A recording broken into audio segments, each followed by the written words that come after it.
Hello everyone. तो कैसे हैं आप सभी लोग। आई होप आप लोग अच्छे होंगे। तो आज की वीडियो में हम बात करने वाले हैं आईसीएसई क्लास 10th बायोलॉजी के chapter number 11 the sense organs के बारे में। तो चलिए बिना टाइम वेस्ट करते हुए डायरेक्टली स्टार्ट करते हैं आज की अपनी वीडियो से।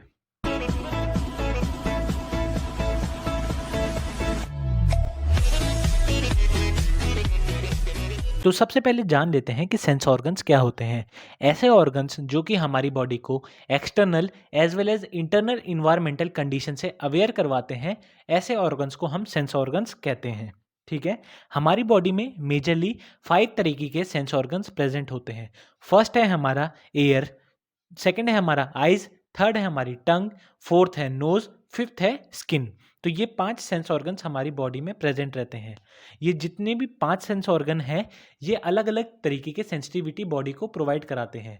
जैसे कि हमारे एयर जो है वो साउंड के लिए सेंसिटिव हैं, हमारी नोज जो है वो स्मेल के लिए, टंग जो है टेस्ट के लिए, और एयर्स जो हैं वो साउंड के लिए सेंसिटिव हैं। तो इस तरीके के अलग अलग सेंसिटिविटी ये हमें प्रोवाइड कराते हैं। इन सारी सेंसेशन के अलावा कोई और सेंसेशंस भी हमारी बॉडी में होती हैं, जैसे कि मूवमेंट, हंगर, थ्रस्ट, पेन। इस तरीके के सेंसेशन भी हमारी बॉडी में होते हैं। अब जितने भी सेंसेशन होते हैं एक्चुअली में वो सेंसरी सेल को मिलते हैं। पहले जितने भी सेंसेशन हैं वो सेंसरी सेल रिसीव कराती है। ये सेंसरी सेल जो है अलग अलग ऑर्गन्स में लोकेटेड रहते हैं।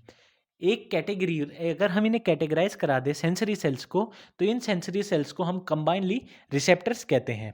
रिसेप्टर जो हैं वो 5 टाइप्स के होते हैं। पहला मैक्नो रिसेप्टर, ऐसे रिसेप्टर जो कि टच, प्रेशर, इस तरीके के मैकेनिकल चेंज को रिसीव करते हैं, इनको हम मैक्नो रिसेप्टर्स कहते हैं। कीमो रिसेप्टर, ऐसे रिसेप्टर जो कि टेस्ट हो गया, हमारा स्मेल हो गया, इस तरीके के केमिकल इन्फ्लुएंस को रिसीव करते हैं, इन्हें हम कीमो रिसेप्टर कहते हैं। फोटो रिसेप्टर, ऐसे रिसेप्टर जैसे कि रॉड्स, कोन्स जो कि लाइट को रिसीव करते हैं, इनको हम फोटो रिसेप्टर्स कहते हैं। फिर फोर्थ है हमारा थर्मो रिसेप्टर, ऐसे रिसेप्टर जो कि हीट, कोल्ड, इन सब के लिए रिस्पॉन्सिबल होते हैं, इन्हें रिसीव करते हैं, इन्हें हम थर्मो रिसेप्टर्स कहते हैं। फिफ्थ है फोनो रिसेप्टर्स। ध्यान रखना, एक है फोटो, एक है फोनो। फोनो रिसेप्टर्स क्या होते हैं? ऐसे रिसेप्टर जो कि साउंड से रिलेटेड होते हैं, ऐसे रिसेप्टर्स को हम फोनो रिसेप्टर्स कहते हैं। अब बात कर लेते हैं अपने फर्स्ट सेंस ऑर्गन की, जो कि है आई। हमारी आईज जो रहती है वो अलग अलग पार्ट से मिलके बनी हुई है, और हम उन्हीं पार्ट्स के बारे में पढ़ने वाले हैं। सबसे पहला है ऑर्बिट्स। ऑर्बिट्स क्या होते हैं? हमारी आई बॉल जिस सॉकेट में लोकेटेड रहती है उसी सॉकेट को हम ऑर्बिट्स कहते हैं। ठीक है। हमारी जो हर एक आई बॉल है, हमारी बॉडी में 2 आई बॉल हैं, हर आई बॉल जो है वो 6 मसल से कनेक्टेड रहती हैं, और इन्हीं 6 मसल की मदद से वो रोटेशन का फंक्शन परफॉर्म करती हैं। ठीक है। तो ऑर्बिट बेसिकली क्या हो गया? एक सॉकेट हो गया जिसमें हमारी आई बॉल्स रहती हैं। ठीक है। सेकंड है आईलिड। आईलिड क्या होता है? ये 2 शटर लाइक प्रोजेक्शन हमारी आईज के ऊपर और नीचे प्रेजेंट रहते हैं, इनको हम आईलिड्स कहते हैं। हमारी आईलिड्स जो होती हैं उनका काम क्या है? वो हमारी आईबॉल को प्रोटेक्ट करती हैं। और हर एक आईलिड जो होती है हमारी अपर और लोअर, दोनों आईलिड्स के आगे हेयर लाइक प्रोजेक्शन प्रेजेंट रहते हैं। इन्हीं हेयर लाइक प्रोजेक्शंस को हम आईलैशेस कहते हैं। ठीक है। आईलैशेस क्या करते हैं? हमारी आईज को प्रिवेंट करते हैं ताकि उनके अंदर कोई लार्जर डस्ट पार्टिकल ना चले जाए। ठीक है। इसीलिए हमारी आईलिड्स भी एक प्रोटेक्टिव फंक्शन परफॉर्म कर रही है। अब बात कर लेते हैं आईब्रो की। तो टेक्निकली देखा जाए तो जो हमारी आईब्रो है वो पार्ट तो नहीं है आई का, लेकिन क्या है, जो हमारी आईब्रो है ना वो क्या करती है? एक प्रोटेक्टिव फंक्शन परफॉर्म कर रही है। आईब्रो क्या करती है? जब भी आपने देखा होगा आप पे पानी गिरता है, जब आप बारिश में जाते हैं तो डायरेक्टली जो वाटर की ड्रॉपलेट है वो आपकी आंखों में नहीं गिरती है, वो क्या होती है? हमारी आईब्रोज में अटक जाती है।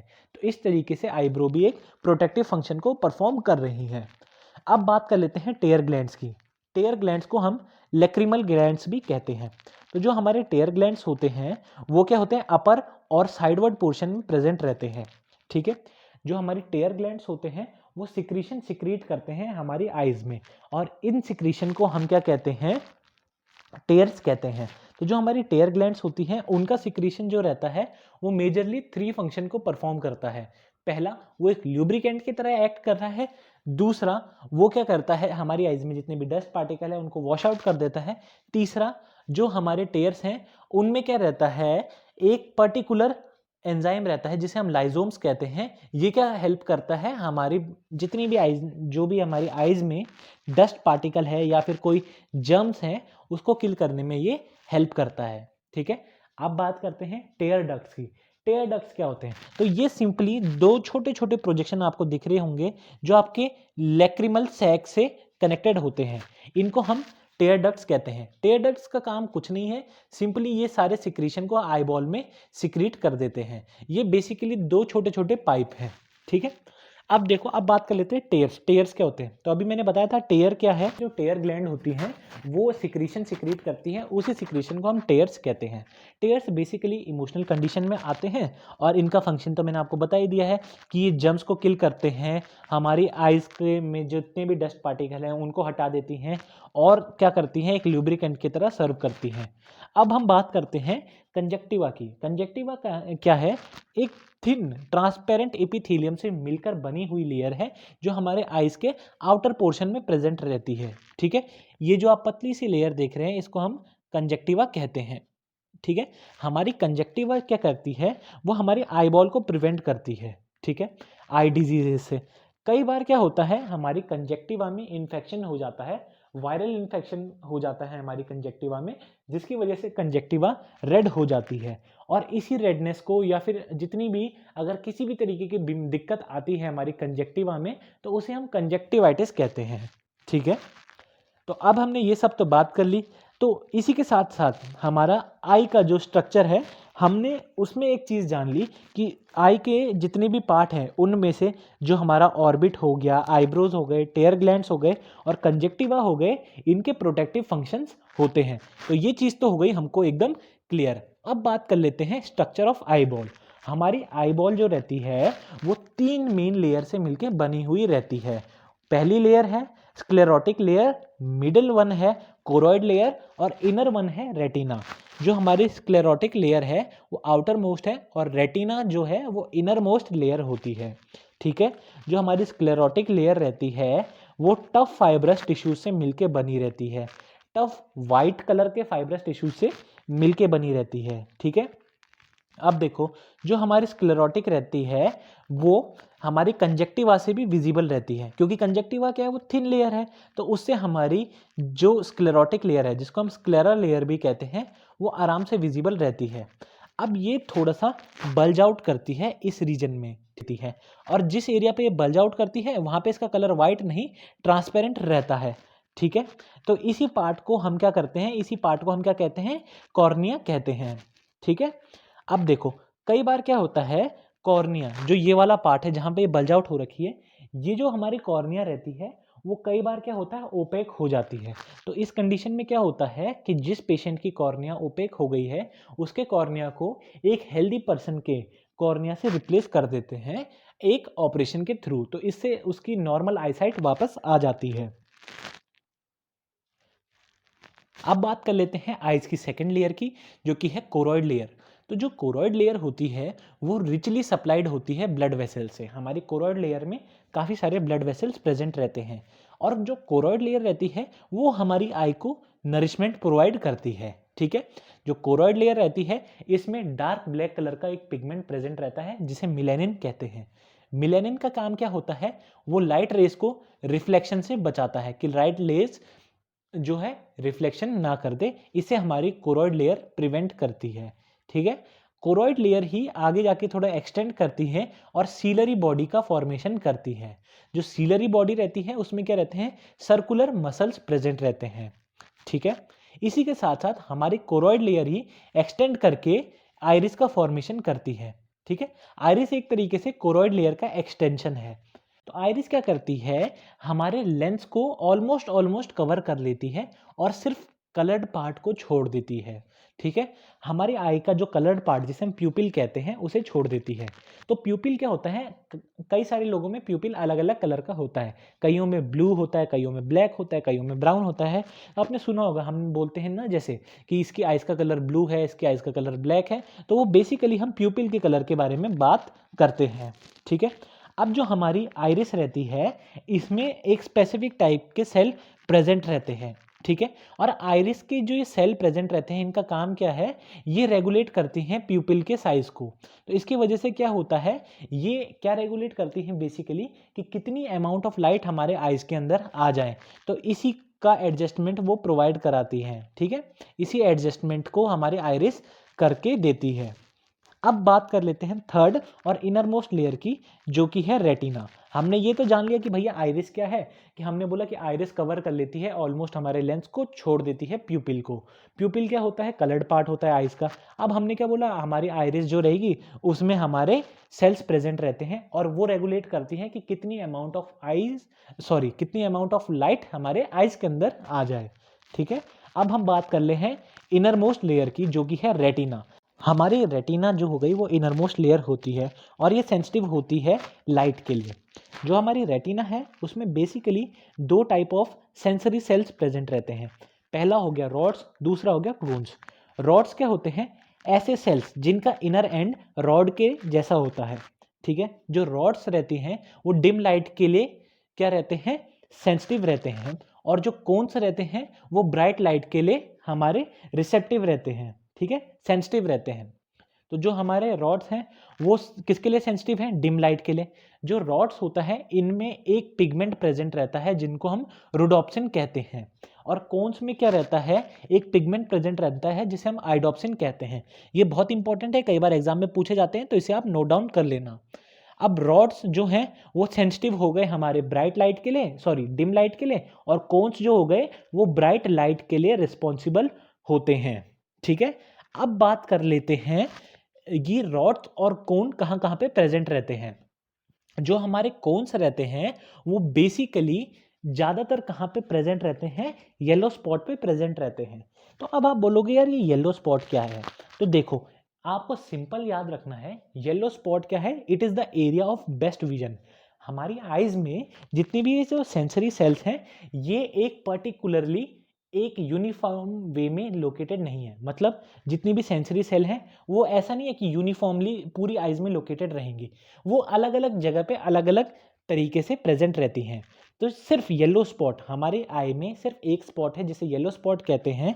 यहाँ पे आपको maximum number of sensory cell देखने को मिलते हैं, इसीलिए ये एरिया ऑफ ब्राइट विजन और एरिया ऑफ बेस्ट विजन है, क्योंकि यहाँ पे maximum amount of sensory cells आपको देखने को मिलते हैं। क्योंकि मैंने आपको क्या बोला कि पूरी आई बॉल में हमारी जो सेंसरी सेल है उनका डिस्ट्रीब्यूशन एक कन्फाइंड नहीं है या फिर यूनिफॉर्म नहीं है, वो येलो स्पॉट पे maximum amount of sensory cell देखने को मिलते हैं, इसीलिए एरिया ऑफ बेस्ट विजन होता है। अब बात करते हैं ब्लाइंड स्पॉट की, the area of no vision. Blind spot क्या है, the area of no vision. Blind spot में देखो क्या होता है, अब जैसे येलो स्पॉट में क्या है, maximum amount of sensory cells present रहते हैं, वैसे ही हमारी आई में एक स्पॉट ऐसा है जहाँ पे कोई भी सेंसरी सेल प्रेजेंट नहीं रहता। ऐसे स्पॉट को हम ब्लाइंड स्पॉट कहते हैं। ये क्या होता है, एरिया ऑफ नो विजन, क्योंकि यहाँ पे कोई भी सेंसरी सेल्स प्रेजेंट नहीं रहती हैं। आई होप आपको ये दोनों भी क्लियर हो गए होंगे। तो ये एग्जाम में पूछे जाते हैं, इन्हें आप नोट डाउन कर लें। अब बात करते हैं लेंस की। लेंस क्या है, basically transparent by convex crystalline structure है। ठीक है, जो हमारा लेंस होता है ये लेंस फाइबर से मिलके बना हुआ रहता है। ठीक है, क्या बोला मैंने आपको कि जो हमारा लेंस रहता है वो लेंस फाइबर से मिलके बना हुआ रहता है। अब जो हमारे लेंस रहता है, जो हमारी आई में जो लेंस प्रेजेंट रहता है उसे सस्पेंसरी लिगामेंट होल्ड करके रखते हैं, और ये जो सस्पेंसरी लिगामेंट है वो कहाँ अटैच रहता है, वो सीलरी बॉडी में अटैच्ड रहता है। ठीक है, मैंने क्या बोला कि आपका लेंस जो रहता है वो सस्पेंसरी लिगामेंट से कनेक्टेड रहता है, और जो सस्पेंसरी लिगामेंट है वो सीलरी बॉडी से अटैच्ड रहते हैं। ठीक है, अब बात कर लेते हैं दो चैम्बर्स की। हमारी आइज के अंदर दो टाइप के चैम्बर प्रेजेंट रहते हैं। पहला तो है एक्वस चैम्बर और दूसरा है विट्रस चैम्बर। अब आप बोलोगे यार इन दोनों में डिफरेंस क्या है, तो एक्वस चैम्बर क्या रहता है, ये चैम्बर ऐसा चैम्बर है जो कि लेंस और कॉर्निया के बीच का जो फ्रंट चैम्बर होता है, ये फ्रंट चैम्बर होता है, और कहाँ लोकेटेड रहता है, हमारे लेंस और कॉर्निया इन दोनों के बीच में ये चैम्बर लोकेटेड रहता है। ये चैम्बर जो रहता है एक फ्लूइड से भरा हुआ रहता है, ये वाटरी फ्लूइड होता है, और इस फ्लूइड का नाम होता है एक्वस ह्यूमर। हमारा एक्वस चैम्बर जो है एक्वस ह्यूमर से भरा हुआ रहता है। एक्वस ह्यूमर के दो फंक्शन होते हैं, एक तो वो अपने लेंस को मॉइस्ट रखता है और उसे प्रोटेक्टेड रखता है किसी भी तरीके के फिजिकल शॉक से, और वो लाइट को रिफ्लेक्ट बैक कर देता है। ठीक है, क्या कर देगा, हमारी जो आइज रहती हैं उनमें जो भी लाइट रहेगी उसको रिफ्रैक्ट कर देगा, और साथ ही साथ क्या करेगा, लेंस को मॉइस्ट और प्रोटेक्टेड रखेगा। अब बात करते हैं विट्रस चैम्बर की। विट्रस चैम्बर क्या है, देखो विट्रस चैम्बर जो है वो लार्ज कैविटी है जो कि हमारे आईबॉल के पीछे प्रेजेंट रहती है। जो हमारा विट्रस चैम्बर रहता है वो विट्रस ह्यूमर से भरा हुआ रहता है। अब हमारे विट्रस ह्यूमर के भी दो फंक्शन हैं। पहला, वो हमारी आई का शेप मेंटेन रखता है और आपके रेटिना और उसकी नर्व एंडिंग को प्रोटेक्टेड रखता है। तो ये ध्यान रखना, कई बार इनके जो फंक्शन है उससे भी क्वेश्चन फ्रेम हो जाते हैं। तो आपको ये ध्यान से पढ़ना है एक्वस चैम्बर और विट्रस चैम्बर के बारे में, क्योंकि नाम से तो आपके इनका फ्लूइड का अंदाज़ा लग जाएगा कि इनके अंदर कौन कौन सा फ्लूइड प्रेजेंट रहेगा, लेकिन आपको सिर्फ ध्यान रखना है इनके फंक्शंस का। ठीक है, तो मेरा सजेशन ये रहेगा इनके फंक्शंस पे भी आप एक बार ज़रूर से रिवाइज कर लें। अब बात कर लेते हैं हाउ डू वी सी, हम कैसे देखते हैं। तो आप बोलोगे बहुत सिंपल है सर, हम आइज से देखते हैं। तो ये नहीं, हम बात करने वाले हैं हमारे आइज के अंदर जब लाइट जाती है तो क्या क्या प्रोसीजर अंदर होता है जिसकी वजह से हम किसी भी ऑब्जेक्ट को देख पाते हैं। तो सबसे पहला, एंट्री ऑफ लाइट रेज। हमारी आइज के अंदर लाइट रे जो होती हैं एंटर करती हैं। ठीक है, लाइट रे एंटर करेंगी जब हमारे आइज में, तो वो क्या करेंगे, आइज में एंटर करेंगी, और एक ऑर्डर आपको बहुत ध्यान से लिख लेना है। ये ऑर्डर कई बार एग्जाम में करेक्ट सीक्वेंस में लिखने को पूछा जाता है। ठीक है, किस किस वे से वो ट्रेवल करने वाली है। तो वो क्या करेगी, सबसे पहले लेंस से, फिर आपके कंजक्टिवा, फिर कॉर्निया, फिर एक्वस ह्यूमर, फिर लेंस, फिर विट्रस ह्यूमर। ठीक है, अगर आपको पूछा जाए कि एंट्री ऑफ लाइट के पाथवे को एक्सप्लेन करो, तो आप क्या बोलोगे कि लाइट जो होती है सबसे पहले जाएगी भैया कंजक्टिवा में, उसके बाद एंटर करेगी कॉर्निया में, उसके बाद एक्वस ह्यूमर में, फिर लेंस में, फिर विट्रस ह्यूमर में। तो एंट्री ऑफ लाइट का पाथवे भी आपको याद रखना है, कई बार एग्जाम में पूछा जाता है। तो अब बोलोगे एंट्री ऑफ लाइट तो हो गई, आइज के अंदर लाइट चली गई, अब क्या होगा, अब होगा इमेज पे फोकस करना, यानी कि फोकसिंग ऑफ इमेज।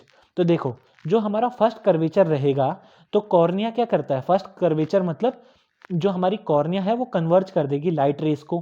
ठीक है, कुछ हद तक तो वो लाइट रेस को कन्वर्ज कर देगी, और जो हमारा लेंस होगा वो कन्वर्ज कर देगा उनको और आगे। ठीक है, कन्वर्ज करते करते क्या होगा, जो हमारी इमेज होगी, तो मतलब जैसे लाइट रेज ऐसे और ऐसे आ रहे थे, तो कन्वर्ज हो के इस तरीके से वो एक पॉइंट पे इंटरसेक्ट कर जाएंगी, और ये पॉइंट क्या होता है, इस पॉइंट का इंटरसेक्शन ही हमारी इमेज की पोजीशन डिसाइड करता है।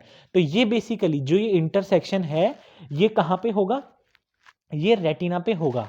ठीक है, तो जो हमारी इमेज रहती है वो रेटिना पे बनती है और इन्वर्टेड बनती है। मतलब अगर एक ट्री को मैं देख रहा हूं, जो कि सपोज मान लो कि मैं एक टी को देख रहा हूं, तो टी अल्फाबेट की इमेज इस तरीके से बनेगी, यानी कि इन्वर्टेड बनेगी हमारी आईज में। तो अब आप ऐसे बोलोगे तो इसका मतलब तो सर हमको सारी चीज़ें उल्टी दिखाई देनी चाहिए थी। अभी तो हमें सारी चीज़ें क्या होती है, सीधी दिखाई देती हैं, लेकिन इसके हिसाब से जैसा आपने कहा कि हमारे रेटिना पे इन्वर्टेड इमेज बनती है, इसका मतलब हमको सारी चीज़ें उल्टी दिखाई देनी चाहिए थी। तो ऐसा क्यों नहीं होता, तो अब हम थर्ड स्टेप में यही पढ़ने वाले हैं। तो अब बात करेंगे हम transmission of nerve impulse from retina to brain. अब जो है, जितनी भी लाइट एनर्जी रहती है जो इमेज प्रोड्यूस करने वाली है, ये केमिकली ट्रांसमिट होती हैं हमारे ब्रेन तक। और इसके बाद जो फोर्थ स्टेप है, इसमें आपकी इमेज, आपको रीजन पता चलेगा क्यों आपकी इन्वर्टेड, यानी कि जो उल्टी इमेज फॉर्म हुई है वो हमको सीधी ही क्यों दिखाई देती है। तो ये इंटरप्रिटेशन, ब्रेन जो रहता है वो इंटरप्रिटेशन कर देता है, और इसी इंटरप्रिटेशन की वजह से जो हमारी इन्वर्टेड इमेज है वो एक रियल अपराइट इमेज के तौर पे हमको देखने को मिलती है। वरना तो क्या होता है, जिस भी ऑब्जेक्ट को हम देखते हैं तो उससे लाइट इंटरसेक्ट होकर हमारी आइज में आ रही है, तो उसकी इमेज तो इन्वर्टेड बन रही है। तो आप बोलोगे हमको तो सारी चीज़ें सीधी दिखाई दे रही हैं। तो ये इसीलिए क्योंकि हमारा ब्रेन क्या करता है, वहाँ पे इंटरप्रिटेशन कर लेता है, और इसी इंटरप्रिटेशन की वजह से हमको सारे ऑब्जेक्ट्स और इमेज सीधी देखने को मिलती हैं। ठीक है, अब बात कर लेते हैं एक्योमोडेशन की। एक्योमोडेशन क्या होता है, viewing a object in sharp focus. Sharp focus से किसी ऑब्जेक्ट को देखना एक्योमोडेशन कहलाता है। तो देखो, किसी भी ऑब्जेक्ट को क्लियरली देखने के लिए उसकी इमेज जो होगी वो शार्प फोकस पे बननी चाहिए। ठीक है, क्या होगा, हमारी आइज के शार्प फोकस में उसकी इमेज क्लियरली फॉर्म होनी चाहिए, तभी जाके हमको कोई ऑब्जेक्ट क्लियरली दिखेगा। और इसी ऐसी प्रोसेस जिसमें फोकसिंग ऑफ द आई होती है, किसी हम अपनी आई को फोकस कर लेते हैं ताकि हमको एक ऑब्जेक्ट की क्लियर इमेज देखे। इसी फोकसिंग को हम एकोमोडेशन कहते हैं। ठीक है, तो गाइज आज की वीडियो में हमने पढ़ लिया एकोमोडेशन तक, हमने कवर कर लिए हैं कुछ मेन टॉपिक। अगली वीडियो में हम पूरा ट्राई करेंगे कि इस पूरे चैप्टर को कंप्लीट कर दें। तो आज की वीडियो में बस इतना ही, मैं मिलता हूं आपसे नेक्स्ट वीडियो में, तब तक के लिए बाय बाय, टेक केयर।